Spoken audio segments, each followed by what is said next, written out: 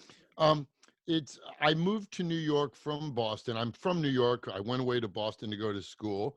Started learning klezmer up in Boston with the Klezmer Conservatory Band, and then came back to New York and started playing Orthodox and Hasidic weddings. And this is the source of where I learned most of my nigunim, both on the weddings and from the musicians who played the weddings, because I became obsessed with them. They all wanted to play these disco kind of nigunim and the newly composed pop disco nigunim, which are fun, but I like the old ones. So, and I've just never stopped listening to them and learning them. Wow. And you did that beautiful recording with Lauren. That's still one of my favorite We recordings. we have three recordings. The first one is called Nigunim. The second one is the Zemiris Project, and the third one is Zucker Zis. And in fact, we did a variation of that Lag Bomer Niggin, a different version of it on the Zucker Zis. Interesting. So there are literally thousands of them going around your head at any one time. Yes. And then I get stuck on some of them. May I play one for the peoples? Not yet the Beregovski one, but can I play one that I got obsessed with for years? And I believe I taught at London Klezfest one year. You all were my willing participants in teaching what we call the long Devakis niggins, not the happy little easy ones that you can learn in a minute and a half, but the ones where you actually have to spend some time learning them. May I play one? Is now a good moment or not? I wish you would. Okay, let me see if I can figure this out. Okay, you're if this all works, you're going to see both myself and my trumpet playing buddy Stephen Bernstein playing a song called Ka Echsaf, which was composed allegedly by Reb Aaron of Carlin. So it's a Carliner niggin. And it's this, what you're about to hear is not even one full time through the niggin because I got rid of the repeats. It's very long. It's sung for Shabbos and it welcomes in the Shabbos mystically. And here we go. This should be Ka Echsaf. Let's see if we can make it work. Let's see if we can make this work. Um, oh, here. And this is, I'm working on a book of klezmer duets for trumpet and other instruments. And I've been starting to record the klezmer duets during this period of lockdown. So this is going to be one of the klezmer duets.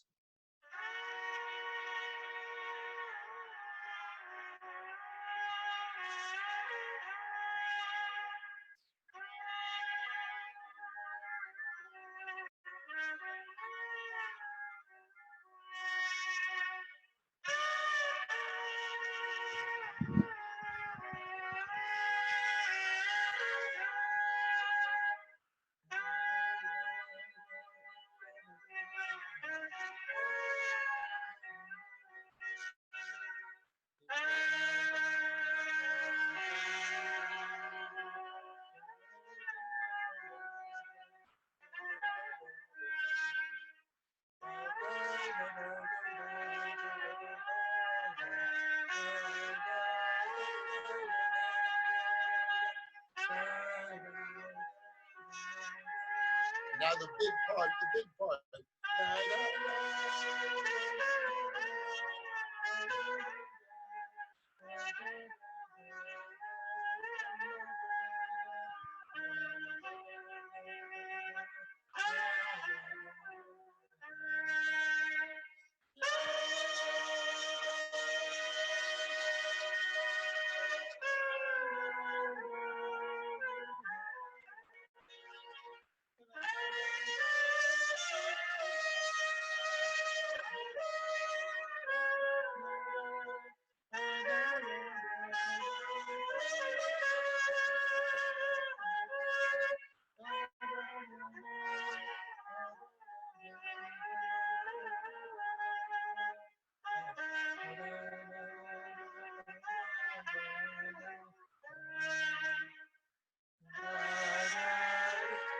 Sing along if you can.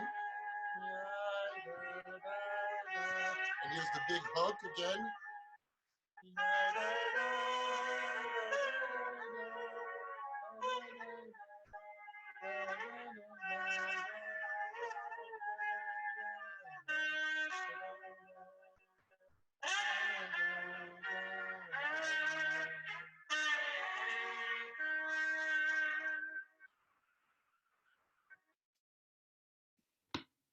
Kind of love that one. Fabulous. That's amazing, Frank. Wow. Yeah, it's long and it's not in even 4-bar phrases. So it really took me a long time to learn. But I have to say, I don't know if you've talked about this or thought about this, Ilana, learning these very long, complicated nigunim is a great, almost meditation. Absolutely. And in lockdown, it's such a great way to spend a day, isn't it? It really is. And to memorize it and to internalize it. And there's so many. I could go on and on. Can I just play a little bit of another one because it's very long? But you mentioned nigunim with violin because it's the violin show. And there's a recording of the Vishnitzer Choir, and it's got some great songs. Actually, I'll just give you a touch of this one, which you know very well, Yisimach Moshe, which is, I think, also in Beregovski. And it's just a choir with piano and violin. So you know this.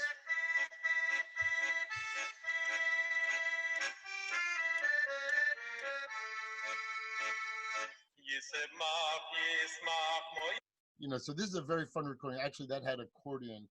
But here's the song I want to play you a little of. And it is a great one. And if you want, Ilana, we'll figure out a way to share it with everyone, afterwards and post it. Ode Locale. And it's just, I think you'll love playing it on violin and as fiddle capellas. Just listen a little bit of this one. Such a bad, out of tune piano.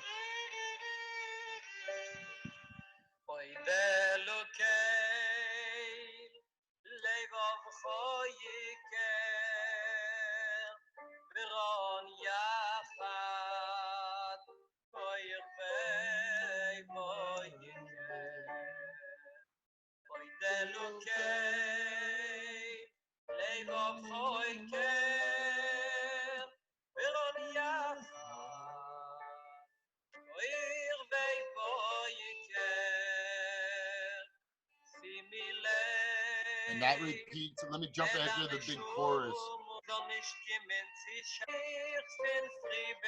Here we go.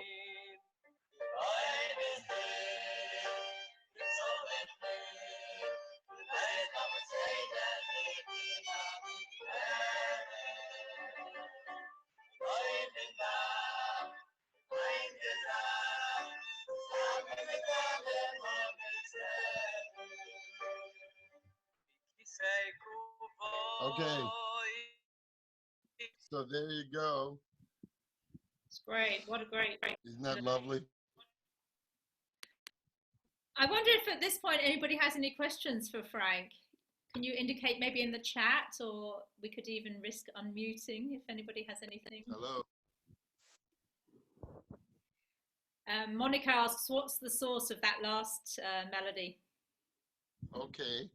As I said, this is from a recording called the Vishnitz Choir. And it's actually called Zemiris Yisrael B'Yiddish, because the texts are in Yiddish. Zemiris Yisrael B'Yiddish. And you can find it. It was a double cassette when I first got it. Double cassette, those were the days. And it's on CD. And I'll try to find a way to share that recording with you somehow. And then Ilana, and then you can pass it around to people. Yeah, we'll put it on the Klezmer Strings page. I think you're all signed up to that. It's just one of the most beautiful. And they disregard things like 3/4 and 4/4. It's just all mixed up. I think it must have been a nightmare for Beregovski to do all this transcription, because there's all these bars that just kind of 3/4, 2/4, 4/4, and then there's random one with a bar line somewhere in the middle.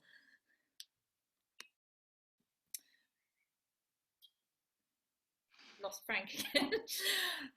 Yeah. No, I'm here. My internet just keeps on cutting out, and I try to figure out a way to get it back. I apologize. So frustrating. I just have to. It's sort of a question for you, Frank. It's about the distinction when it comes to Nigunim between professionals and amateurs. Because I came across this quote when I was looking at the tunes for today, and it was a jock, which is a kind of dance in three, which was recorded, and it says in brackets Klezmerish. So obviously it was like somebody singing as if they were a musician. And it says, performed by Shloime Machen, 24, newspaper seller. He heard the tune from Avrom Chitzik, mentally ill, who thought he was a singer. And it was recorded in Kremenetz in Volyn province in 1913 by Kisselhoff. And that idea that it's a guy who sells newspapers performing something that he learned from somebody who was mentally ill and thought he was a singer. What does that mean? Doesn't that bother all of you? They thought they were a singer. I mean, there is the Anna Russell complex where you think you're a great singer or a great opera singer. That's a little more fun, you know. And was she? And that also shows how if you're poor, you're mentally ill. If you're rich, you're eccentric. Anna Russell recorded all these recordings. She would rent out Carnegie Hall and pay people to fill it up, and then she would give vocal recitals. But we're all singers. That's what Nigunim are, the great equalizer. It's not about are you a singer or not. I've both in my family and in my community, there are many people who cannot sing, cannot hold pitch, but they love singing Nigunim, and they love singing along with them. So we are all singers in that sense. And I think the distinction between professional, amateur, good or bad, it only makes a difference in terms of if you're, say, giving a concert or making a recording or something. But just in terms of singing Nigunim, it's as they say in German, Quatsch, nonsense. And of course, with the Hasidim, they want everybody to sing it. They wanted to disseminate them among the folk, and so that the people would be happy and be raised out of their everyday worries. Yes. But it's also, there's also the distinction that Beregovski makes with musicians being professionals, because of course a Klezmer was a professional musician, professional folk musician. But some of the tunes in the collection of instrumental melodies were collected from somebody he describes as an amateur, but who obviously had an extensive repertoire of really great, quite complicated tunes. Can we just be very literal about the definition between a professional and amateur? I mean, I love the word amateur. Amateur, it comes from the word love, amar, ama. And so it's someone who does something out of love. And what more can we ask out of music than to do it out of love? It's just a professional is someone who gets paid to do it. You get paid, you're a professional. You do it because you just have to do it out of love. Then you're an amateur. But it says nothing about the quality. There are great amateurs and horrible professionals. So it's really a bit of a meaningless distinction. Or it's meaningful on an economic sense, but not in a musical sense. It doesn't tell us anything except something about the person. Oh, he was a cobbler, she was a seamstress, and also played music. Absolutely. I have a question actually about the people who composed these melodies or didn't. I mean, there's a description of somebody called Yossel Talner, and when Joel Rubin recorded his Midnight Prayer, he named one of these tunes, Yossel Talner. And Beregovski gives a really big description of this guy. He was born in 1838. He died in 1919 at the hands of the bandits, Gregoriovites during a pogrom in Novo-Mirgorod, and his father was a cantor, and then he took over. Basically, it goes on about how he played at the courts of all these sang at the courts of all these different tzaddiks, and when they died, he moved on to the next one. But apparently he composed loads and loads of tunes, or loads of tunes are attributed to him. And I wondered if you'd come across particular sort of collections of Nigunim from particular Hasidic dynasties, or particular attributed to particular composers that you've liked, Frank, or noted. Oh, absolutely. But please, let's make a distinction between a collection and a composer. Like Beregovski is the ultimate collection. He's not the composer. Kostakovsky, he collected these tunes. He wrote them down. That's a different thing from composing them. I think we could get into a long side conversation. Let's not about, why do we call a tune traditional? We call it traditional because we've all been singing it for a while and people might not even know who wrote it, but someone wrote it, or someone heard something and they changed a couple of notes. It's what we call the folk process, which things continue. In the Hasidic world, in the Hasidic dynasties, many of them have the Rebbe's official songwriter, or in some cases, the Rebbe is the songwriter. But so just maybe the greatest in living memory are people like, and now my brain has just shut off, who wrote Shabbos and Feld? Yontiv Ehrlich. Yontiv Ehrlich is one of the greatest recently deceased, Ahalav Shalom, composers. He wrote so many Nigunim, or not Benzion Vittler. I'll think of the other name of the great Mudgets songwriter. So often they would have someone, and they would come out and just write many melodies. Or you could even talk about in the contemporary Hasidic wedding scene, there's someone named Yossi Green. You might not know Yossi Green, but he has written almost all the pop songs that came about in the Hasidic world for many years. So in any case, so yes, these are the Benzion Schenker. Thank you. That's what I was thinking. Benzion Schenker is one of the great songwriters of Nigunim of all time. So these people, and you can look for them either under. You can look by the different Hasidic group, Mudgets, Vishnitz, and different things, or by the songwriters. I really, especially for those of you who love Klezmer, love Yiddish, love Nigunim, love songs, check out Benzion Schenker, check out Yontiv Ehrlich. These are, and then let's just give a nod and acknowledge that in our generation, I'd speak of us pretty much as a peer group, people like Shlomo Carlebach and Debbie Friedman essentially were modern non-Orthodox, well, Carlebach started Orthodox, writers of Nigunim, writers of religious melodies that have changed people's worlds. Carlebach's Nigunim are more connected to the Hasidic ones. Debbie Friedman's are more connected, say, to pop and folk music, but these are contemporary songwriters who wrote essentially Nigunim and are not Hasidic.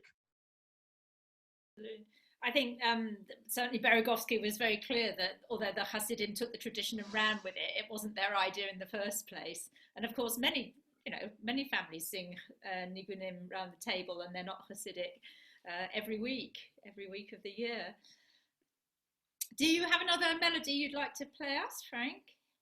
Sure. Do we want to do a live one or a video one?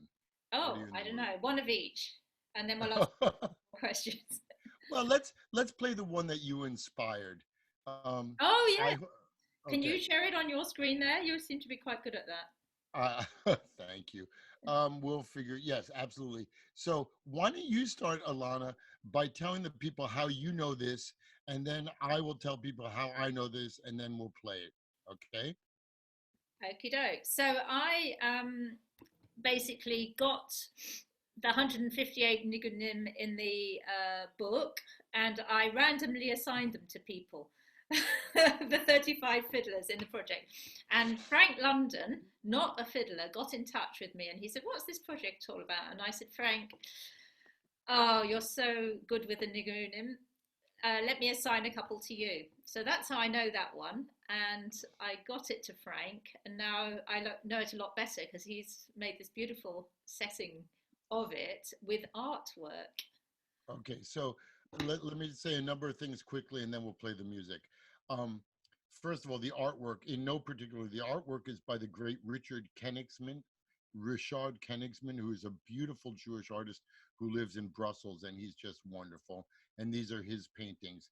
These are his abstract paintings. He often does very literal, comma Jewish paintings. You should check out his work. Um, it was interesting, Ilana, when you sent me this, because I've known this niggin in so many different variations with so many different words and so many different settings. I've recorded it twice, but I never knew the Beregovski version, which has two sections that I don't normally do. So, which is always fun to learn different sections to the same. The first one, I have to give a shout out to our great beloved heroine and doyen, the great Adrienne Cooper, who taught this to me very early. And the words that I use in the video are from her version. Was wird sein, as McKim wird sein.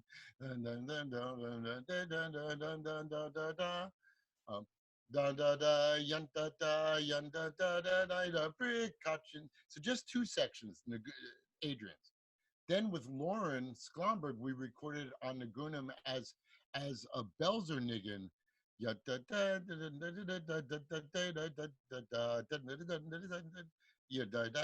So that one had 3 or 4 sections, but this one had 2 new sections. So that's also part of the process is learning that sections are interchangeable and get added and subtracted. And it's a wonderful thing. I put the words from the version I learned from Adrian on the sections, and here it is. Thank you for sharing this with me, Ilana. Here we go. Let's see if this works. Hold on, stop share, pull up video. Okay, go back to share screen. Okay, share screen, QuickTime movie. And let's see if we got it this time. Can you see it?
There you go. That is just great, Frank. So, what inspired the visuals with that? Well, I've been using my quarantine unemployment sitting around in my room in New York as a period of time to learn how to make home videos and home recordings. So that brass band is all me. It's me overdubbed with me. And the first couple of videos, they're all pictures of me playing, and I just got really bored looking at me. So I've started making a number of videos using artwork of friends and colleagues of mine. And what's interesting is the difference between using, let's say, literal, naturalistic, narrative Jewish images or any images, and using abstract art. And I felt like this piece, this niggin, and the rhythm, you got the rhythm of the paintings, even though they're totally abstract.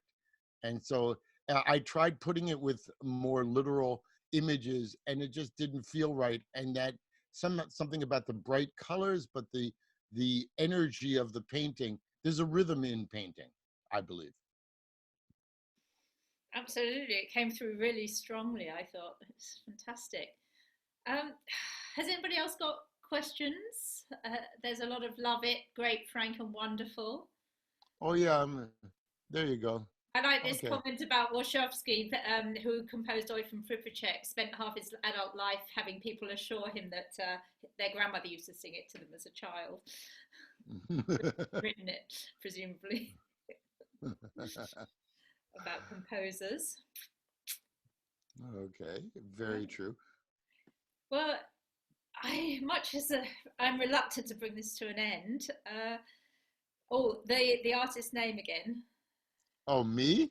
Oh, the artist. I'll write it down.